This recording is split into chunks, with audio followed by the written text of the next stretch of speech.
പത്തനംതിട്ട സീരിയലിന്റെ പുതിയൊരു വിശേഷങ്ങളിലേക്ക് എല്ലാവർക്കും സ്വാഗതം. ദേവയാനി ആദർശ് പറഞ്ഞ കാര്യങ്ങളെക്കുറിച്ച് ഓർത്തിങ്ങനെ ഇരിക്കുമ്പോഴാണ് കേട്ടോ അതുവഴി നയന പോകുന്നത്. നയന ദേവയാനിയെ കണ്ടിട്ട് അരികിലേക്ക് ചെല്ലുന്നുണ്ട്. അമ്മയോട് എനിക്ക് സംസാരിക്കണം എന്ന് പറയുമ്പോൾ ഇരിക്കുന്നിടത്ത് നിന്ന് എണീറ്റിട്ട് ദേവയാനി പറയുന്നത് എനിക്കൊന്നും നിന്റെ അടുത്ത് സംസാരിക്കാനില്ല എന്നിട്ട് പോവാണ് കേട്ടോ ചെയ്യുന്നത്. ഇത് കേട്ട നയന എനിക്ക് സംസാരിക്കാനുണ്ട്, നിങ്ങൾ എൻ്റെ അടുത്ത് സംസാരിച്ചിട്ടില്ലെങ്കിലും കുഴപ്പമില്ല, ദയവ് ചെയ്തിട്ട് ഞാൻ പറയുന്നതൊന്ന് കേൾക്കണം. ഇത് കേട്ടിട്ട് ദേവയാനി അവിടുന്ന് പോകുമ്പോൾ കൈകൊണ്ട് തടയാണ് കേട്ടോ നയന ചെയ്യുന്നത്. ദയവ് ചെയ്തിട്ട് അമ്മ ഞാൻ പറയുന്ന കാര്യം കേൾക്കണം, എന്നിട്ട് എൻ്റെ അടുത്ത് സംസാരിക്കണോ വേണ്ടെന്നുള്ള കാര്യം തീരുമാനിച്ചാൽ മതി. അങ്ങനത്തെ കാര്യമാണ് എനിക്ക് പറയാനുള്ളത്. എനിക്ക് അമ്മയുടെ മേൽ മര്യാദയുണ്ട്.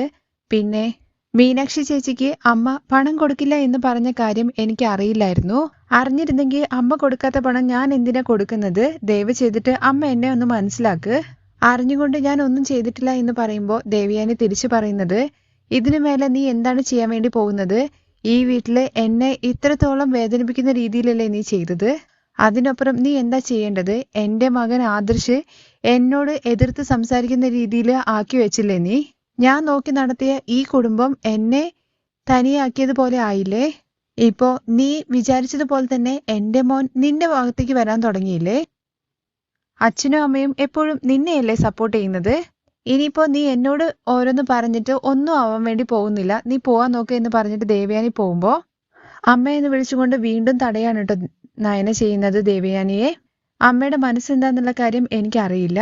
ഇവിടെ ആരുടെ മുമ്പിലും മുഖം കൊടുക്കാതെ ഒറ്റയ്ക്ക് ഭക്ഷണം ഉണ്ടാക്കി കഴിക്കുന്നത് അമ്മ എനിക്ക് ഒരിക്കലും സഹിക്കാൻ വേണ്ടി പറ്റുന്ന കാര്യമല്ല. എൻ്റെ അമ്മായിമ്മ ഇവിടെ എല്ലാവരുടെയും മുമ്പില് വേദനയോടെ തലകുനിച്ച് ഇരിക്കുന്നത് എനിക്ക് കാണാൻ വേണ്ടി പറ്റില്ല. എപ്പോഴും തല ഉയർത്തി സന്തോഷമായിട്ട് നിൽക്കണം. സത്യത്തിൽ ഞാൻ അങ്ങനെയാണ് വിചാരിക്കുന്നത് അമ്മേ. അമ്മയെയും ആദർശേട്ടനെയും ഒരു രീതിയിലും പിരിക്കണമെന്ന് ഞാൻ മനസ്സിൽ പോലും വിചാരിച്ചിട്ടില്ല. ഇനിയെങ്കിലും ഞാൻ പറയുന്നൊന്ന് കേൾക്ക അമ്മേ എന്നുള്ള കാര്യം പറയുമ്പം ഇല്ല, കേൾക്കില്ല. നീ പറയുന്ന കേൾക്കേണ്ട കാര്യം എനിക്കില്ല. നീ എന്താണോ വിചാരിച്ചത് അതെല്ലാം നടന്നിട്ടുണ്ട്. ഈ വീട്ടിലെ എല്ലാവരെയും നീ നിന്റെ ഭാഗത്താക്കി വെച്ചിരിക്കുകയാണ്.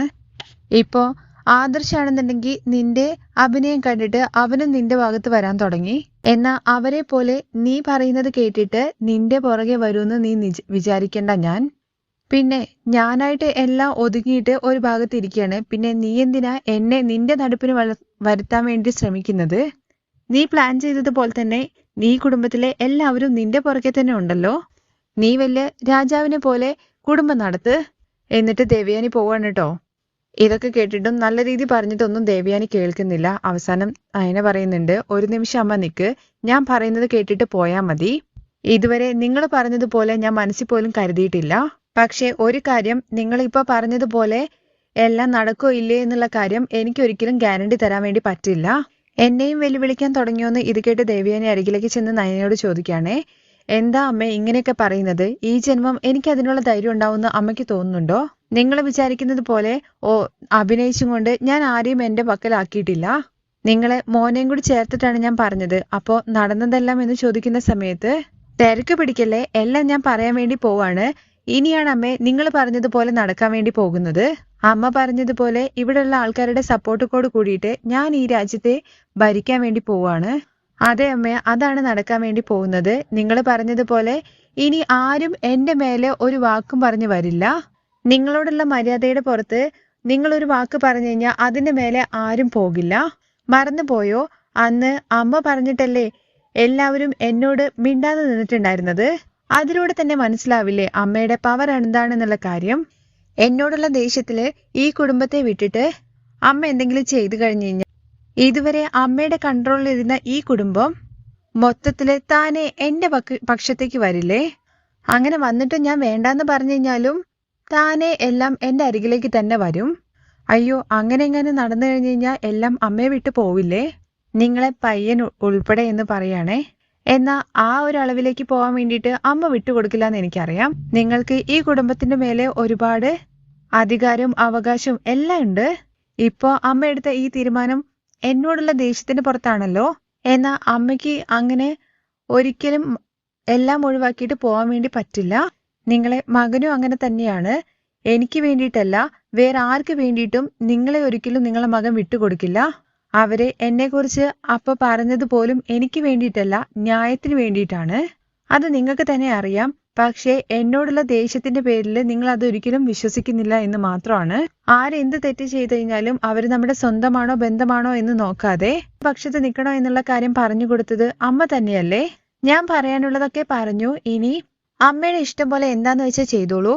ഇനിയും വാശി തുടരാനാണ് ഭാവമെങ്കിൽ ഒരു ദിവസം അമ്മ സത്യങ്ങളൊക്കെ മനസ്സിലാക്കുമ്പോഴേക്കും ആരും അമ്മയുടെ കൂടെ ഉണ്ടാവില്ല. അവസാനമായിട്ട് ഒരു കാര്യം കൂടി പറഞ്ഞേക്കാം. എന്നോടുള്ള ദേഷ്യത്തിന്റെ പുറത്ത് നിങ്ങളുടെ കൂടെയുള്ളവരെ ഒരിക്കലും കഷ്ടപ്പെടുത്തരുത്. എന്നോടുള്ള ദേഷ്യത്തിന്റെ പുറത്ത് ഓരോരോ കാര്യങ്ങൾ ചെയ്യുമ്പോഴും ഇല്ലാതാവുന്നത് ഞാനല്ല അമ്മയാണ് എന്ന് പറഞ്ഞിട്ട് നയന അവിടുന്ന് പോവാണ് കേട്ടോ ചെയ്യുന്നത്.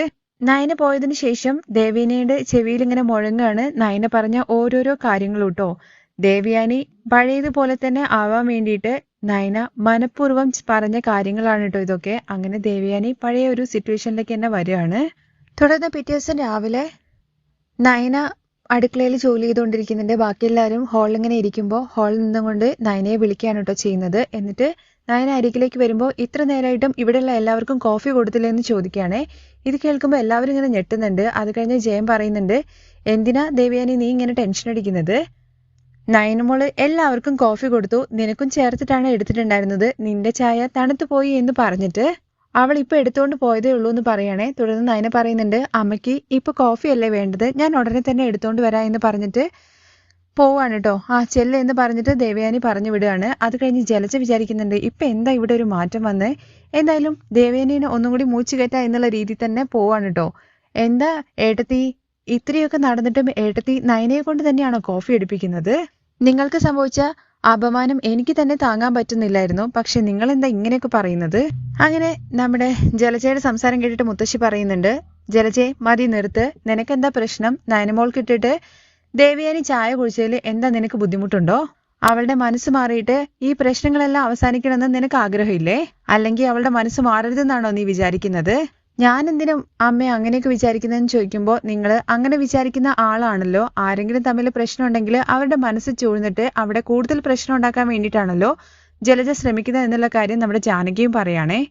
എന്താ ജാനകി നീ പറയുന്നത്? ഇവിടെ നടന്ന പ്രശ്നങ്ങൾക്കൊക്കെ ഞാൻ കാരണമാണെന്നുള്ള കാര്യമാണല്ലോ നിങ്ങളിപ്പോൾ പറയുന്നത്.